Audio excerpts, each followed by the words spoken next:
Welcome back, my friends, here in Kedarnath. First day that I'm here. I have nothing to talk about except that I'm here. I'm going to be here for one more day. And I can't let this opportunity go to waste. I want to record these wonderful mountains right behind me. There's a crowd right in front of the camera, an audience. This is a phenomenal place, spectacular place. There have been hundreds of yogis that have walked up this land for thousands of years. Whatever they had in their energy, they just threw it on the mountains, on the surrounding mountains. And it can be felt for many kilometers in every direction. 27. And this is just how this place is. Full of energy. So much information is here. Especially what you see behind me. What you see behind me is the perfect representation of the sound Shiva. When you look at the mountains and you say Shiva, it perfectly moves with the land. It is that sound. It is that space. As well as, it's been said that when Shiva was here, he still is here.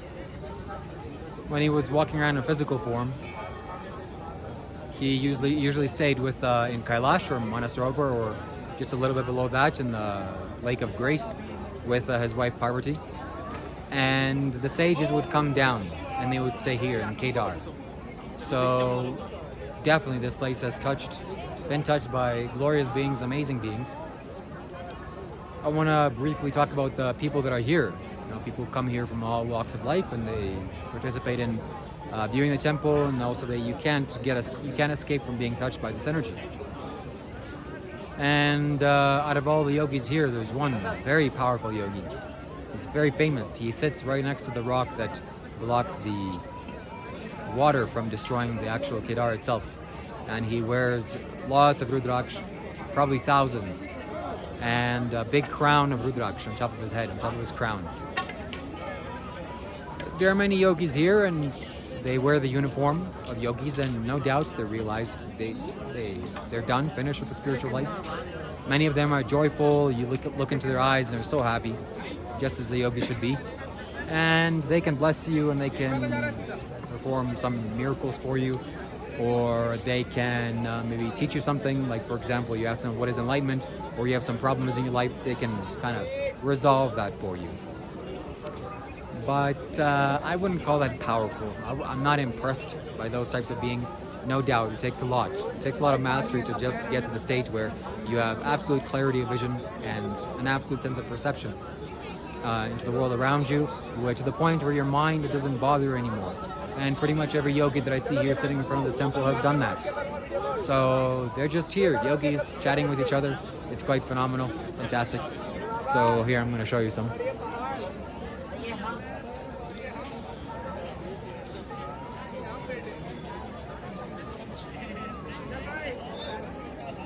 So they're all sitting there and chatting amongst their friends, which is quite awesome to see. And there's one very famous yogi that sits. Name? Shiva. Canada. No. Yes. You want to be in the video? Kashi Vishnu? Kashi Vishnu? Raja Arishtan? No. Not Kashi. Not yet. It's a one tea. Tea? Yes, Okay. with gift, very good light. Shiva name? Shiva. Shiva? Yeah. Baba Balaknath. Okay? Baba My name is name Baba Balaknath Togori. Kashi Vishnunath. Okay? This is how it is. This is their livelihood. One yogi, he just drew me in, and I came inside with him, and he hit me with some feathers over my head, and I thought that was funny.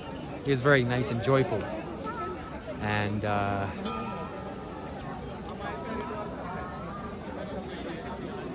very impressed by this yogi. Well, anyways, he sat me down, he told me some things, he asked me some questions, and I answered him. And then he gave me a rudraksh covered with white vibhuti, I'm assuming. And I took that home and I made sure to donate to him. And, well, my friends, the point that I'm trying to say and make here is that I'm interested in power. This yogi here.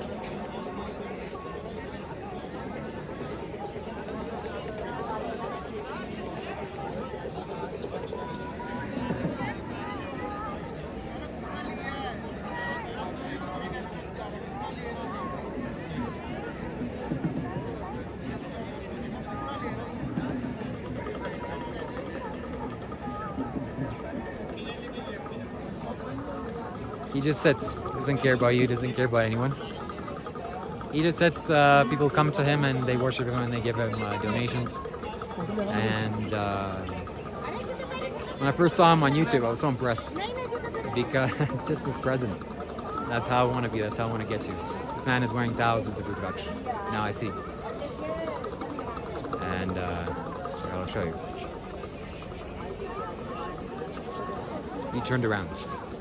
But the most important thing about this man, the more thing that I'm fanboying out on, is that his Shuddhi is open. His throat chakra is open. Very, very powerful. He can do things, mystical things for you.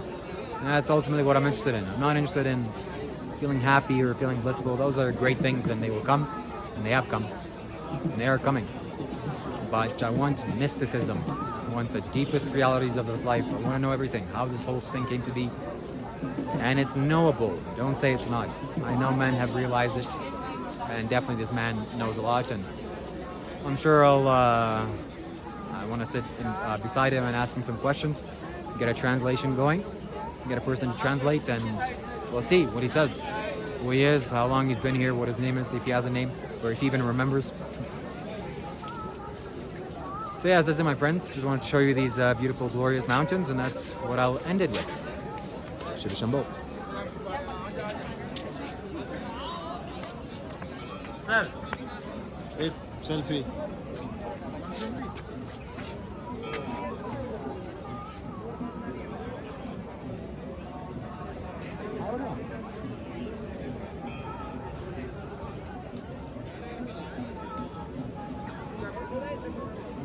Come be on my YouTube channel.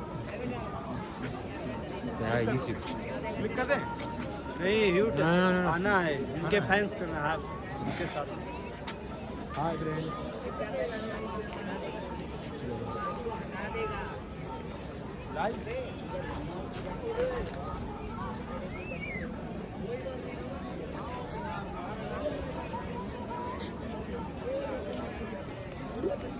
You have very asan, okay? Good back side, okay?